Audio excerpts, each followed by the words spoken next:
এত রাতে কে আবার ফোন করে? হ্যালো। হ্যালো।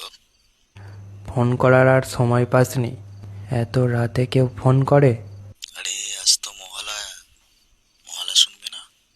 হুম, ব্যাঙ্গালোরে চাকরি করতে এসে আবার মহালয়া? এবছর আসবি না পুজোয়? না রে ভাই, সেই ভাগ্য এবছরে হবে না। ছুটিটা ক্যান্সেল করে দিয়েছে। কি বলিস, এবছরেও আসবি না? দূর। একটা সময় সব বন্ধুরা মিলে রাত জেগে কত ঠাকুর দেখেছি বলতো। কত রাত এনজয় করেছি, সাউথ নর্থ। সেসব দিন চলে গেছে ভাই। আগে পুজো আসার অনেক আগে থেকেই কত এক্সাইটমেন্ট কাজ করতো, কত প্ল্যান বন্ধুদের সাথে। এখন আর সেগুলো নেই। তুই ব্যাঙ্গালোরে পড়ে থাকলে আর এক্সাইটমেন্ট কি করে থাকবে বল। ঠিক আছে, রাখছি বুঝলি।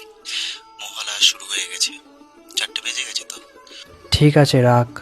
আর হ্যাঁ, ঠাকুর দেখতে বেরোলে আমাকে ভিডিও কল করিস কিন্তু, অন্তত যেতে না পারি ফোনে দেখে নেব। ঠিক আছে ভাই, করবো। এখন রাখি বুঝলি। চল, tata. Hey Google, play Mahishasuramardini by Birendra Krishna ভদ্র।